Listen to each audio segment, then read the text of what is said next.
Hansel and Gretel, once upon a time, there dwelt on the outskirts of a large forest, a poor woodcutter with his wife and 2 children. The boy was called Hansel and the girl Gretel. He had always little enough to live on, and once, when there was a great famine in the land, he couldn't even provide them with daily bread.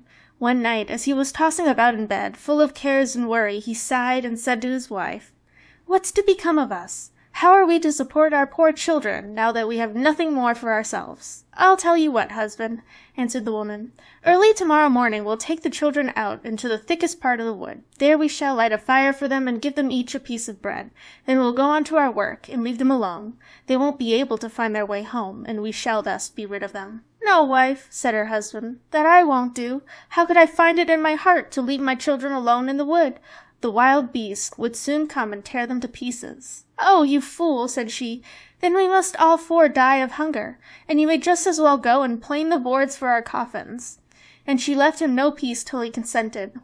"But I can't help feeling sorry for the poor children," added the husband. The children, too, had not been able to sleep for hunger, and had heard what their stepmother had said to their father. Gretel wept bitterly and spoke to Hansel. "Now it's all up with us." "No, no, Gretel," said Hansel, "don't fret yourself. I'll be able to find a way to escape, no fear." And when the old people had fallen asleep, he got up, slipped on his little coat, opened the back door, and stole out. The moon was shining clearly, and the white pebbles which lay in front of the house glittered like bits of silver. Hansel bent down and filled his pocket with as many of them as he could cram in. Then he went back and said to Gretel, "Be comforted, my dear little sister, and go to sleep. God will not desert us." And he lay down in bed again. At daybreak, even before the sun was up, the woman came and woke the 2 children. "Get up, you lie-a-beds. We're all going to the forest to fetch wood."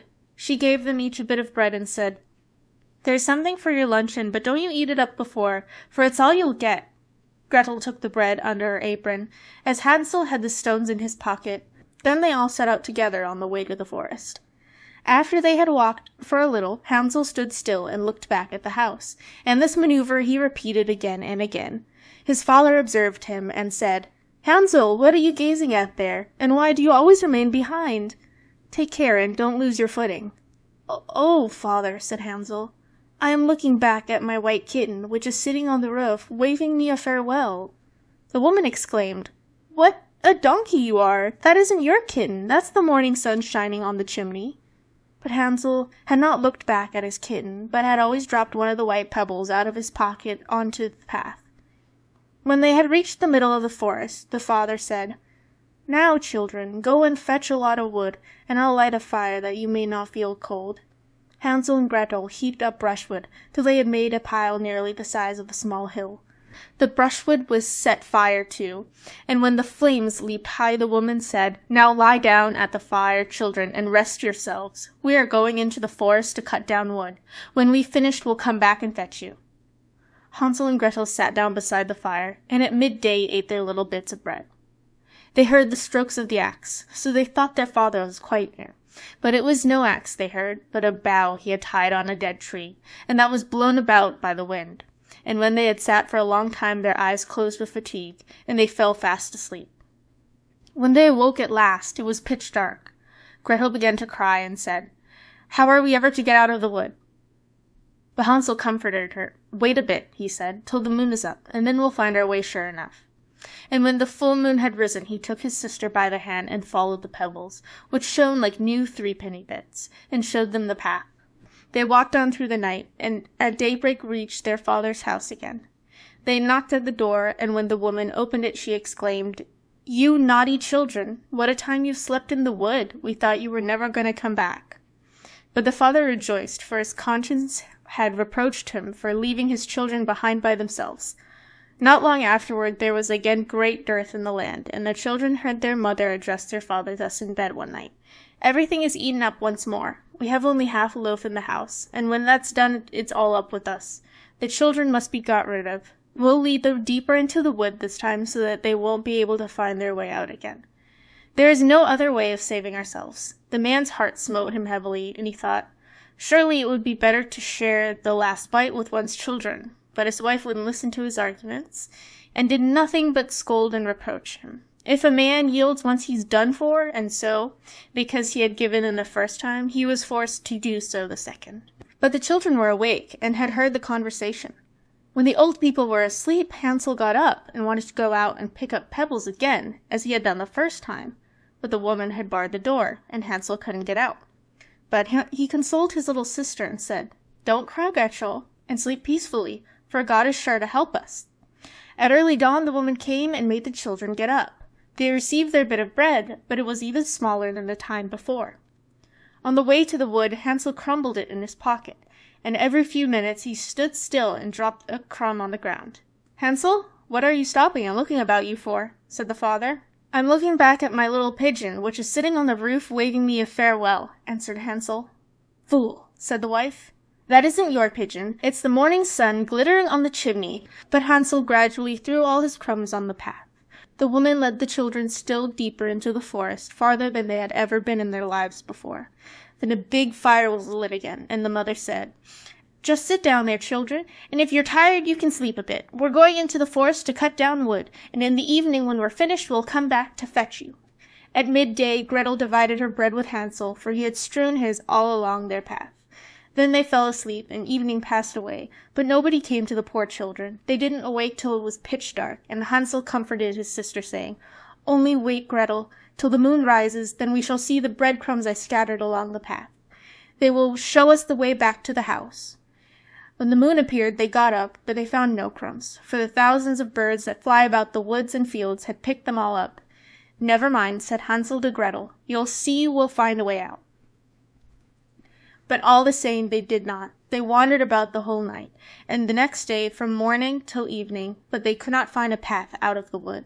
They were very hungry too, for they had nothing to eat but a few berries they found growing on the ground. And at last they were so tired that their legs refused to carry them any longer, so they lay down under a tree and fell fast asleep. On the third morning after they had left their father's house, they set about their wandering again, but only got deeper and deeper into the wood, and now they felt that if help did not come to them soon, they must perish. At midday they saw a beautiful little snow-white bird sitting on a branch, which sang so sweetly that they stopped still and listened to it. And when its song was finished, it flapped its wings and flew on in front of them. They followed it and came to a little house on the roof of which it perched, and when they came quite near they saw that the cottage was made of bread and roofed with cakes, while the window was made of transparent sugar. "Now we'll set to," said Hansel, "and have a regular blowout. I'll eat a bit of the roof, and you, Gretel, can eat some of the window, which you'll find a sweet morsel." Hansel stretched up his hand and broke off a little bit of the roof to see what it was like, and Gretel went to the casement and began to nibble at it. Thereupon a shrill voice called out from the room inside, "Nibble, nibble, little mouse, who's nibbling my house?" The children answered, "'Tis heaven's own child, the tempest wild and went on eating, without putting themselves about." Hansel, who thoroughly appreciated the roof, tore down a big bit of it, while Gretel pushed out a whole round window pane, and sat down the better to enjoy it. Suddenly the door opened, and an ancient dame leaning on a staff hobbled out. Hansel and Gretel were so terrified that they let what they had in their hands fall. But the old woman shook her head and said, "Oh, you dear children, who led you here?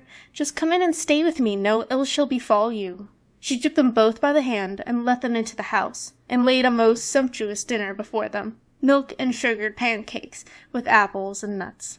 After they had finished, 2 beautiful little white beds were prepared for them, and when Hansel and Gretel lay down in them, they felt as if they had got into heaven. The old woman had appeared to be most friendly, but she was really an old witch who had waylaid the children, and had only built the little bread house in order to lure them in. When anyone came into her power, she killed, cooked, and ate him, and held a regular feast day for the occasion. Now witches have red eyes, and cannot see far, but, like beasts, they have a keen sense of smell, and know when human beings pass by. When Hansel and Gretel fell into her hands, she laughed maliciously, and said jeeringly, "I've got them now, they shan't escape me." Early in the morning, before the children were awake, she rose up, and when she saw them both sleeping so peacefully with their round rosy cheeks, she muttered to herself, "That'll be a dainty bite." Then she seized Hansel with her bony hand and carried him into a little stable, and barred the door on him. He might scream as much as he liked, it did him no good. Then she went to Gretel, shook her till she awoke, and cried, "Get up, you lazy bones, fetch water, and cook something for your brother. When he's fat, I'll eat him up." Gretel began to cry bitterly, but it was of no use. She had to do what the wicked witch bade her. So the best food was cooked for poor Hansel, but Gretel got nothing but crab shells. Every morning the old woman hobbled out to the stable and cried, "Hansel, put out your finger that I may feel if you are getting fat." But Hansel always stretched out a bone, and the old dame, whose eyes were dim, couldn't see it, and thinking always it was Hansel's finger, wondered why he fattened so slowly. When 4 weeks had passed and Hansel still remained thin, she lost patience and determined to wait no longer. "Hi, Gretel," she called to the girl. "Be quick and get some water. Hansel may be fat or thin. I'm going to kill him tomorrow and cook him." Oh, how the poor little sister sobbed as she carried the water, and how the tears rolled down her cheeks. "Kind Heaven, help us now," she cried. "If only the wild beasts in the wood had eaten us, then at least we should have died together."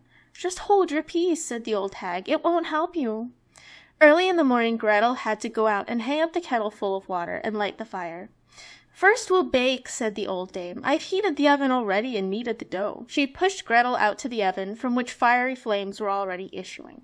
"Creep in," said the witch, "and see if it's properly heated, so that we can shove in the bread." For when she had got Gretel in, she meant to close the oven and let the girl bake, that she might eat her up too. But Gretel perceived her intention and said, "I don't know how I'm to do it. How do I get in?" "You silly goose," said the hag. "The opening is big enough, see? I could get in myself," and she crawled toward it and poked her head into the oven. Then Gretel gave her a shove that sent her right in, shut the iron door, and drew the bolt.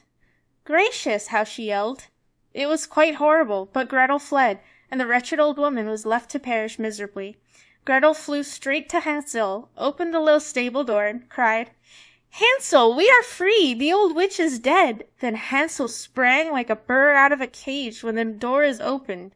How they rejoiced and fell on each other's necks and jumped for joy and kissed one another.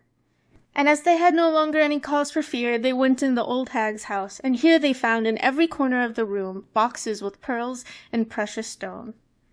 "These are even better than pebbles," said Hansel, and crammed his pockets full of them. And Gretel said, "I too will bring something home." And she filled her apron full.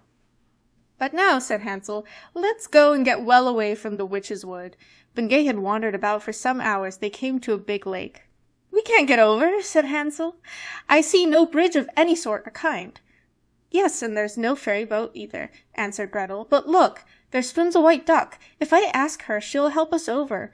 And she called out, "Here are 2 children, mournful very, seeing neither bridge nor ferry. Take us upon her white back, and row us over, quack, quack!" The duck swam toward them, and Hansel got on her back and bade his little sister sit beside him. "No," answered Gretel, "we should be too heavy a load for the duck. She shall carry us across separately." The good bird did this, and when they were landed safely on the other side, and had gone for a while, the wood became more and more familiar to them, and at length they saw their father's house in the distance. Then they set off to run, and bounding into the room, fell on their father's neck. The man had not passed a happy hour since he left them in the wood, but the woman had died. Gretel shook out her apron so that the pearls and precious stones rolled about the room, and Hansel threw down one handful after the other out of his pocket. Thus all their troubles were ended, and they lived happily ever afterward. My story is done. See, there runs a little mouse. Anyone who catches it may make himself a large fur cap out of it.